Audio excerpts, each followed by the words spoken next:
so excited for yet another MCM Comic Con.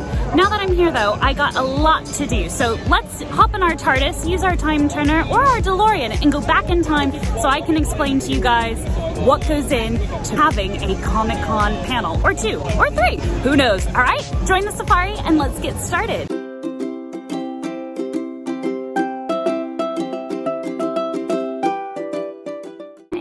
Here we are. Hello there.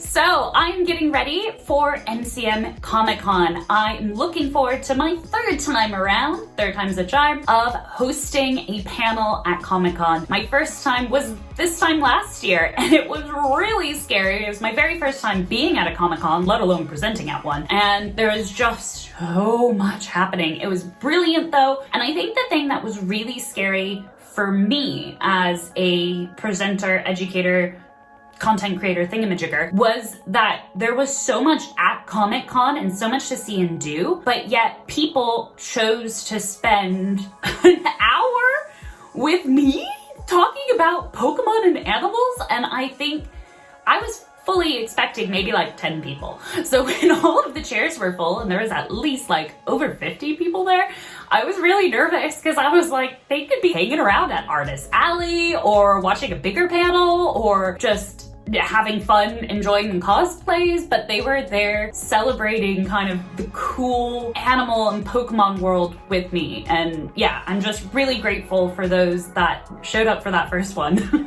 I have continued to take that, I think, as a sense of a reminder throughout these other panel creations, because there is so much to do, and I'm deeply honored that folks decide to spend their time with me, because time is the greatest gift. And just like how you guys hang out with me on YouTube and watch my videos, that is your time, and I hope to make that time valuable, hopefully entertaining, hopefully fun, hopefully you guys aren't laughing at me too much, but just enough. And with that, in my second panel at Comic Con, I really wanted to make sure that it was even more interactive because of the location where we were. So the first one, we were at a big stage where there was like lots of seats, and it kind of felt lecture-y. That's not my style. If you've ever seen me live, I try not to lecture in the typical talking at you. I try to have it be more of a conversation. However, in the second one, we were in Pop Asia, and so there were bean bags, there was lots of comfy seats, people were on the ground, people were also eating as well. And so it had a bit more of a relaxed feel to it, which I really enjoyed. And this year, I have no idea what this haunted house stage is going to look like, what the vibe is gonna be. And I think as I'm preparing for Comic Con, that's one of the things I need to keep in mind with my PowerPoint slides, or Canvas slides, depending on who you ask. Canva, I'd really like a sponsorship.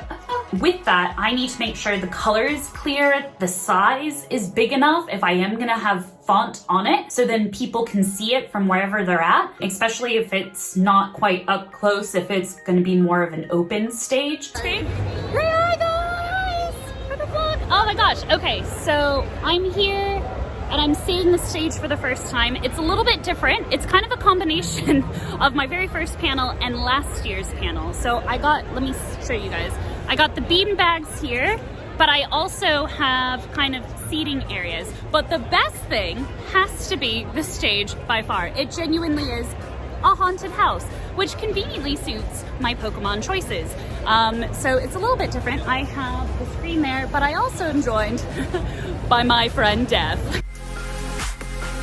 So let's go through some of the stages that I'm going to be preparing for. First up is my classic, if you will, Shelby on Safari panel, in which I'll be looking at Pokemon biology. So my very first panel was more of animals that are like real-life Pokemon. I highlighted things like the red fox, Vulpix, obviously, lemurs, all sorts of different things. In the second one, I did focus more on biology components of Pokemon and relating that to the biology of animals. I know that might sound like the same thing, but for me as a presenter and when I'm preparing for the slides, it's actually quite different. And with this one, I think I'm gonna run with that same vibe. I liked how that flowed of starting with the Pokemon first and then kind of piecing the Pokemon together with bits from animals, well, animal adaptations, if you will, not actual animals. I'm gonna focus on Venonat as well as Golbat. Now, one of the things about Comic-Con that has been brilliant is that sense of community, which, spoilers for my third panel, that's what it's gonna be on.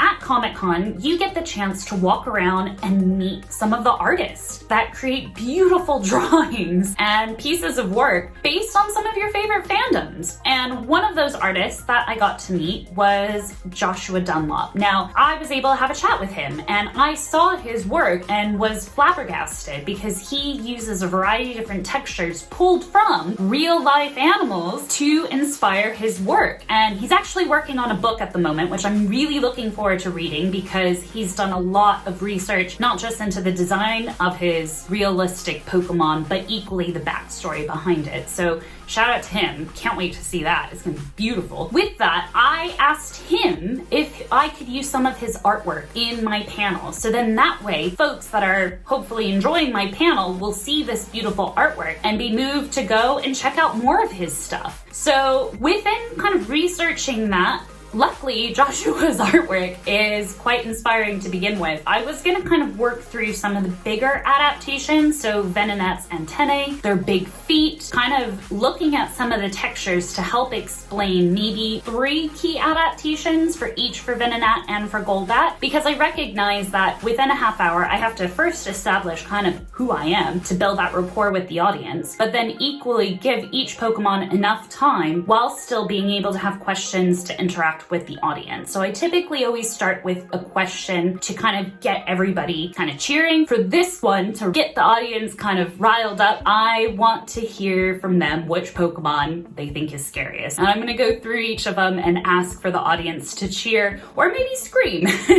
depending on the type of attention I want to raise. I don't really know if I want to scream, but that would be quite fitting, wouldn't it, with the theme? I will then break down kind of Venonat's 3 adaptations as well as 3 for Golbat. And you know, along the way, I'm not gonna stick with the usual. Yes, I'll probably have one kind of adaptation that's, I don't want to say basic, but that's expected. And then 1 or 2 that might not be, because I like throwing a hot take, if you will. I don't know what I was doing there. I was like preparing to like fight or something. I don't know.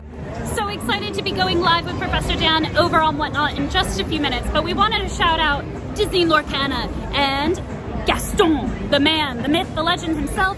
Am I talking about Professor Dan or Gaston? That's for you to decide. We're about to go stream.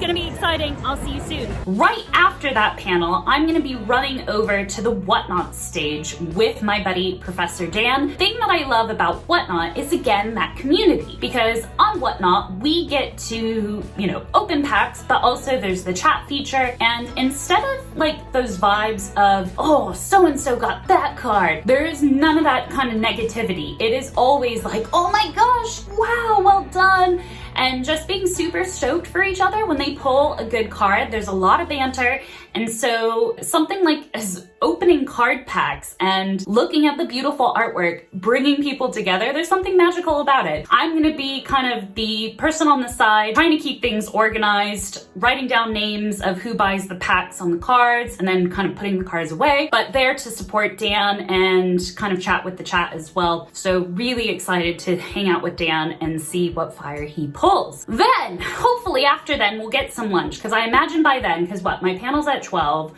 Dan's is at 1 till 1:45. Oh my goodness, that's gonna be 2 o'clock. I'm gonna be starving. I'm laughing, but I'm actually terrified. At 3 o'clock, I should know when this panel is. 3:15. At 3:15, 3:15. Get there at 3. I'll see you at 3:15 for the evolution of the Pokemon community panel. So this panel was brought about because of that sense of community, from walking around, getting to meet artists, getting to meet other fans, see the incredible cosplays. I really wanted to bring together some of my friends like Professor Dan and PokeGirlRach to ask them questions about what the community means to them, but equally engage with the audience and celebrate all the different facets of the Pokemon community, from the merchandise of plushies to the TCG to the mobile games. All of these different components, there's so many, they're so varied, but at the heart of it, it's all about our love for the pocket monsters. And and that brings people together, and I can't wait to see that in action as well.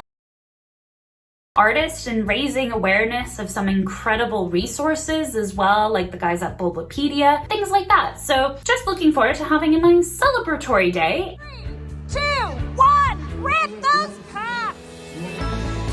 Yeah, you gotta show us what you pull, guys. Don't forget to put your rubbish in the bin.